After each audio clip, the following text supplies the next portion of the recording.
গ্রহণ করুক, কেননা একজনের বেশি স্ত্রী গ্রহণ ইসলামে আবশ্যকীয় নয়। এতে রাজি থাকলে বিয়ে হবে, না হলে হবে না। মহিলা অন্য একজন পুরুষ, পুরুষ অন্য একজন নারী খুঁজে নেবে। নারী এই শর্ত দিতে পারেন যে যতদিন আমি জীবিত আছি ততদিন তুমি দ্বিতীয় স্ত্রী গ্রহণ করো, আমি চাই না সেটা। কিন্তু আপনি কোরআন পরবর্তী কোনো শর্ত দিতে পারবেন না। আপনি এমন শর্ত দিতে পারবেন না যে আমি চাই না তুমি নামাজ আদায় করো, কারণ নামাজ আদায় করাটা হচ্ছে অবশ্য কর্তব্য। আপনি এমন শর্ত দিতে পারেন না যে ঐচ্ছিক। অনুরূপভাবে নারী এমন শর্ত দিতে পারেন যে আমার এক তরফা তালাক দেওয়ার এখতিয়ার থাকবে। একে বলে তালাক তাবীজ অথবা ইসমা। তৃতীয় ক্যাটাগরি। চতুর্থ ক্যাটাগরি হচ্ছে তিনি শর্তের মধ্যে উল্লেখ করেন নাই, কিন্তু এখন তিনি তালাক চান। এক্ষেত্রে তিনি স্বামীকে তালাকের জন্য অনুরোধ করতে পারেন, আমি তোমার সঙ্গে থাকতে চাই না। স্বামীর কাছে তালাকের অনুরোধ জানালে একে বলে খুলা। এবং পঞ্চম ক্যাটাগরি, যদি স্বামী রাজি না হয়, স্বামী তার সঙ্গে দুর্ব্যবহার করে, সেক্ষেত্রে তিনি কাজীর কাছে যেতে পারেন, বিচারকের কাছে যেতে পারেন এবং তিনি নিকাহে ফাসদ বা বিবাহ বাতিল করতে পারেন। স্বামী খারাপ ব্যবহার করলে, স্ত্রীর অধিকার না দিলে তিনি বিচারকের কাছে যেতে পারবেন, বিবাহ বাতিল করতে পারবেন।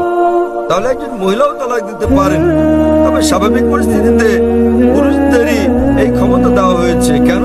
কারণ বিয়ের সময় যে ব্যক্তি ক্ষতিগ্রস্ত হয় তিনি পুরুষ, নারী নন। নারী লাভবান।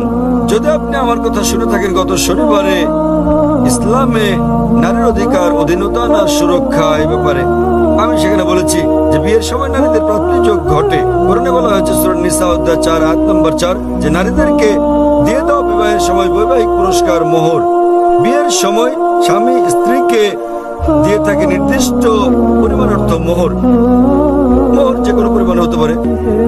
তাহলে ভাবুন, নারীর বিয়ের আগে এটা পুরুষের কর্তব্য, অর্থাৎ পিতা এবং ভাইয়ের কর্তব্য। বিয়ের পর এই দায়িত্ব তার স্বামীর, আর ছেলের তার অন্ন, বস্ত্র, বাসস্থান সহ সব আর্থিক বিষয়গুলো দেখা। যদি তালাক হয়ে যায় তাহলে তার দেখাশোনার দায়িত্ব হচ্ছে পিতামাতার। পিতামাতা না থাকলে সমাজের দায়িত্ব তার দেখাশোনা করা। সমাজ না করলে ইসলামী রাষ্ট্রের দায়িত্ব তার দেখভাল করা। তাই সে আর্থিক দিক থেকে নিরাপদ। যদি তালাক হয়ে যায়, পুরুষ তালাক দেয়, তো তার মোহর লস। কিন্তু নারীর প্রাপ্তিযোগ আছে। এখন তার বিয়ের সম্ভাবনা রয়েছে। আবার বিয়ে করলে সে নতুন মোহর পায়। আর পুরুষ যদি আরেকজন নারীকে বিয়ে করতে যায়, নতুন করে মোহর দিতে হবে। যদি পুরুষ কর্তৃক নারীকে দেওয়া হয়, তাহলে বিয়ের পর সে তালাক দিয়ে অর্থ উপার্জন করতে থাকবে।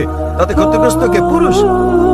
সুতরাং সর্বশক্তিমান আল্লাহ অন্যভাবে পুরুষের মর্যাদা রক্ষা করে থাকেন। অন্যথায় ইসলামে পুরুষের অধিকার শীর্ষক লেকচার দিতে হবে। কারণ তালাক হলে পুরুষ নারীর চেয়ে আর্থিক ও অন্যান্য দিক দিয়ে বেশি ক্ষতিগ্রস্ত হয়। নারী নিরাপত্তা পায় পরিবার থেকে, সমাজ থেকে, রাষ্ট্রের কাছে। পুরুষ তা পায় না।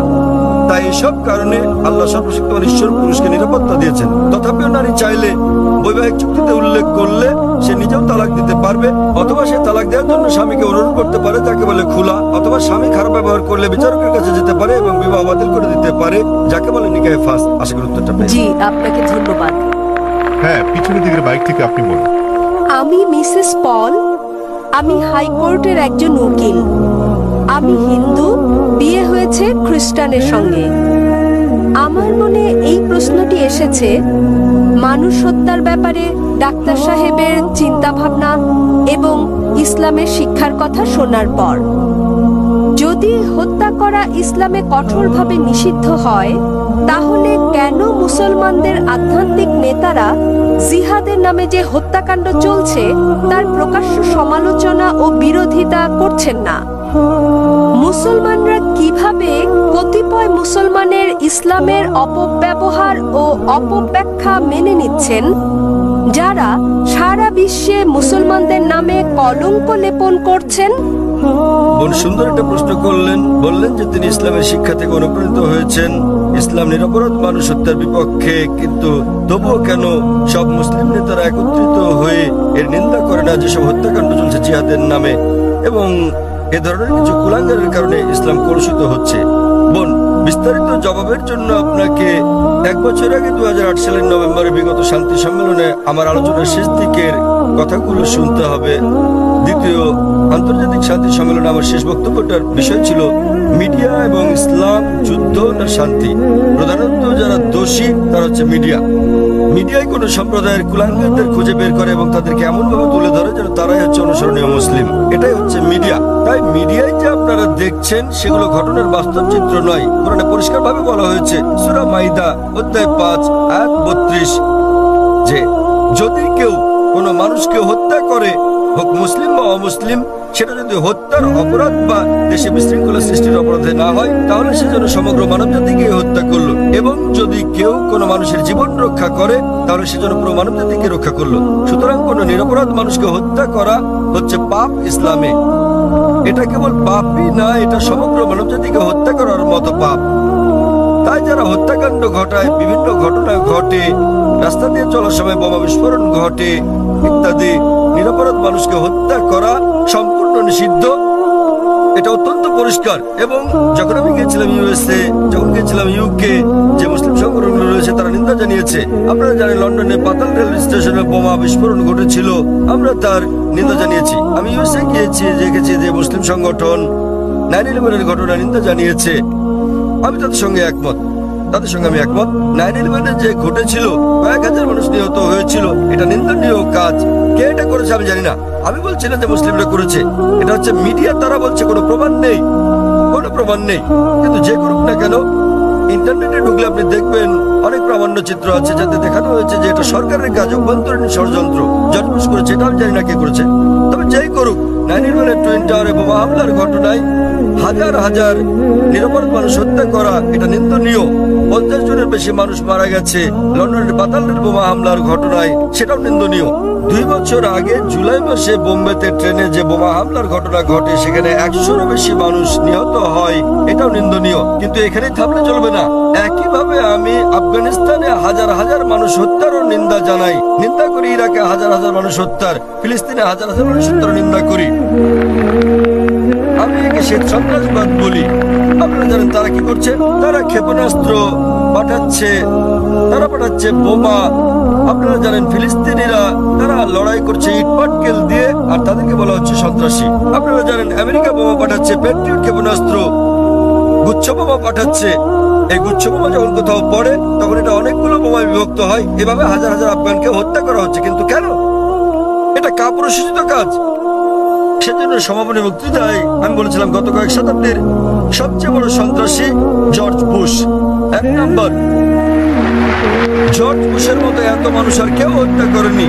এখন তিনি আর ক্ষমতায় নেই। ইরাকে তিনি ওষুধের ওপর নিষেধাজ্ঞা আরোপ করেন এবং জর্জ বুশের কারণে ইরাকের 5 লাখ শিশু নিহত হয়। আমরা ভালো করে জানি।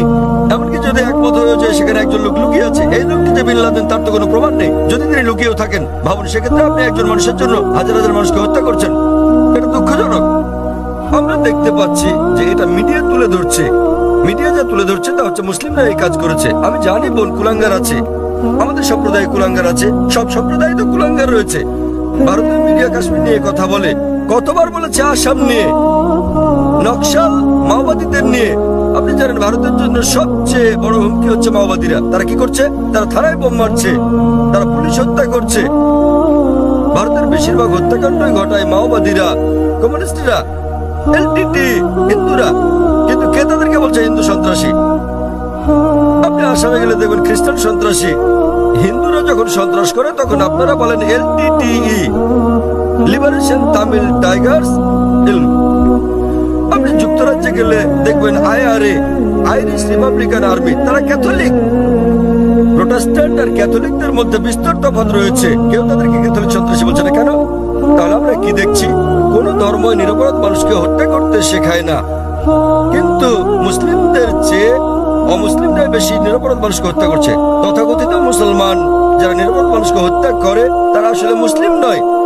তারা কোরআন এবং নবীর শিক্ষা অনুসরণ করে না। কিন্তু মিডিয়া কি করছে? তারা এইসব কুলাঙ্গারদের খুঁজে বের করে তাদেরকে অনুসরণীয় মুসলিম হিসেবে তুলে ধরছে। তাই প্রথমে দোষ দিতে হবে মিডিয়াকে। মিডিয়া বানাতে পারে কালোকে সাদা, দিনকে রাত, হিরোকে ভিলেন, ভিলেনকে হিরো। আপনি আমার লেকচার শুনতে পারেন সন্ত্রাস কি মুসলিমদের একচেটিয়া, তাহলে বিস্তারিত জানতে পারবেন ইনশাআল্লাহ। ধন্যবাদ। শুভ সন্ধ্যা স্যার। Good evening. আমার নাম রাহুল গাওকার এবং আমি একজন ছাত্র। আমি ইসলাম ধর্ম সম্পর্কে আপনার কাছে জানতে চাই, অন্যান্য মুসলমানদের তুলনায় কেন শিয়া মুসলমানদের কম গুরুত্ব দেয়া হয়। আমি আমার এক মুসলমান বন্ধুর কাছে শুনেছি তাদেরকে শিয়া পরিবারের পানীয় পান করার অনুমতি দেয়া হয় না। পানীয় না, ঠিক আছে? আমি আসলে জানতে চাই এও বলা হয়ে থাকে যে ইরাকে সাদ্দাম হোসেন যা করেছেন, তিনি রাসায়নিক গ্যাস প্রয়োগ করেছেন, তিনি শিয়াদের উপর নৃশংসতা চালিয়েছেন, যা দ্বিতীয় বিশ্বযুদ্ধের সময় ইহুদিদের উপর হিটলারের নির্যাতনের সঙ্গে তুলনীয়। তাহলে এটিকে কি আপনি অবিচার মনে করেন না? আমি আরো জানতে চাই, প্রকৃতপক্ষে পূর্বে শিয়ারা ইসলাম ধর্মে যে ভুল করেছে তারা আজও তার প্রায়শ্চিত্ত করে যাচ্ছে কিনা? ভাই প্রশ্ন করলেন যে শিয়াদের কেন নিজ বলে গণ্য করা হয়, তারা কি অপরাধ করেছে, সাদ্দাম হোসেন কেন তাদেরকে হত্যা করেছে, যেমন জার্মানিতে হিটলার রাসায়নিক অস্ত্র দিয়ে ইহুদিদের হত্যা করেছে ইত্যাদি। ভাই ইসলামে কোনো শিয়া সুন্নি নেই, কোনো শিয়া সুন্নি নেই ইসলামে। অনেক লোক আছে। উত্তরটা দেই, আমি উত্তর দেব। আপনার প্রশ্নের উত্তর দেওয়ার পর আপনি বলবেন। ইসলামে কোনো শিয়া সুন্নি নেই। কোরআনে বলা হয়েছে সূরা আলে ইমরান অধ্যায় 3 আয়াত নম্বর 103, ওয়াতাসিমু বিহাবলিল্লাহি জামিআন ওয়া লা তাফাররাকু। তোমরা আল্লাহর রজ্জু শক্ত করে ধরো এবং পরস্পর বিচ্ছিন্ন হও না। আমাদেরকে আল্লাহর রজ্জু ধরতে হবে, এটা কোরআন এবং নবী মুহাম্মদ সাল্লাল্লাহু আলাইহি ওয়াসাল্লামের সহিহ হাদিস। যদি আপনি এই রজ্জু ধরেন তাহলে আপনি খাঁটি মুসলিম। ইসলামে শিয়া সুন্নি নেই এবং ইসলামে কোনো ভাগ নেই। কোরআন বলছে সূরা আনাম অধ্যায় নম্বর 6 আয়াত নম্বর 159, হে নবী, নিশ্চয়ই যারা খণ্ড বিখণ্ড করেছে, অনেকদল করেছে ইসলাম ধর্মকে, তাদের সাথে আপনার কোনো সম্পর্ক নেই। আল্লাহ বিচার দিবসে তাদের ব্যাপারটা দেখবেন। এবং আমাদের নবী মুহাম্মদ সাল্লাল্লাহু আলাইহি ওয়াসাল্লাম বলেছেন যে মুসলিমদের মধ্যে 73টি দল হবে, এর মধ্যে কেবলমাত্র একটি দল যাবে জান্নাতে। সাহাবাগণ জিজ্ঞেস করলেন কোন দলটি? যারা অনুসরণ করবে আমাকে এবং আমার সাহাবীদের, যারা কোরআন এবং নবীর সহিহ হাদিস মেনে চলবে তারা।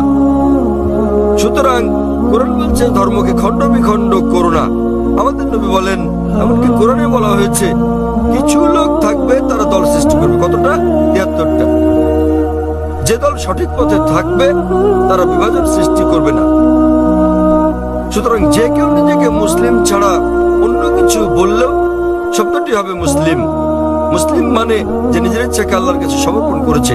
নবী কি ছিলেন? তিনি শিয়া ছিলেন না সুন্নি ছিলেন? তিনি কি ছিলেন? তিনি ছিলেন মুসলিম। এবং এর আগে আমি বোনকে যে জবাব দিয়েছি তাতে ছিল সূরা আলে ইমরান অধ্যায় 3 আয়াত নম্বর 64 বলা হয়েছে, ফাকুলু শাদু বিআন্না মুসলিমুন। সাক্ষী থাকো যে আমরা মুসলিম। বিচার করার জন্য আপনি কি করবেন? মুসলিমরা ঠিক না ভুল পথে চলছে আপনি দেখবেন কোরআন। মোহাম্মদ, জাকির, সুলতান, আব্দুল্লাহ, যে কোনো নাম হোক, কোনো সমস্যা নেই। নিজেকে পরীক্ষা করতে বলেন, যদি সে কোরআন এবং নবীর নির্ভরযোগ্য বাণী বুখারী, মুসলিম ইত্যাদি অনুসরণ করে তাহলে সে খাঁটি মুসলিম। যদি সে নবীর প্রকৃত শিক্ষার বাইরে যায়, বুখারী, মুসলিম এবং অন্যান্য সহিহ হাদিসের বাইরে যায় এবং কোরআনের বিপক্ষে যায়, তাহলে সে প্রকৃত মুসলিম নয়। প্রকৃত মুসলিম হচ্ছে সে যে মেনে চলে কোরআন এবং নবী মুহাম্মদ সাল্লাল্লাহু আলাইহি সাল্লামের যথাযথ শিক্ষা। সুতরাং এটা জানার পর নিজেকে সে যাই বলুন না কেন, যদি না মেনে চলেন কোরআন এবং নবীর সব শিক্ষা হাদিস, তাহলে সে প্রকৃত মুসলিম নয়। আপনার প্রশ্নের দ্বিতীয় অংশ, সাদ্দাম হোসেন। প্রশ্নের মধ্যে সাদ্দাম হোসেন নেই? আছে প্রশ্নের মধ্যে? হ্যাঁ, সাদ্দাম হোসেন। সাদ্দাম হোসেন শিয়াদের হত্যা করেন। ভাই আমি জানি না তিনি শিয়াদের হত্যা করেছেন কিনা, এটা মিডিয়া বলছে। কিন্তু হোক সাদ্দাম হোসেন, হোক হিটলার, হোক জর্জ বুশ, যে কোনো নিরপরাধ মানুষকে হত্যা করে শিয়া সুন্নি বাদ দেন। যদি সে হত্যা করে নিরপরাধ কোনো হিন্দু, নিরপরাধ খ্রিস্টান, নিরপরাধ ইহুদিকে, তাহলে সেটা বড় অপরাধ। হোক না কেন সাদ্দাম হোসেন, হোক জর্জ বুশ, হোক না হিটলার, যে কোনো নিরপরাধ মানুষকে হত্যা করে, হোক সে মুসলিম বা মুসলিম, হোক না কোনো হিন্দু বা খ্রিস্টান কিংবা ইহুদি, যদি কেউ কোনো নিরপরাধ মানুষকে হত্যা করে সেটা হচ্ছে একটা পাপ কাজ, এটা নিষিদ্ধ। কারো সাফাই করতে আমি এখানে আসিনি।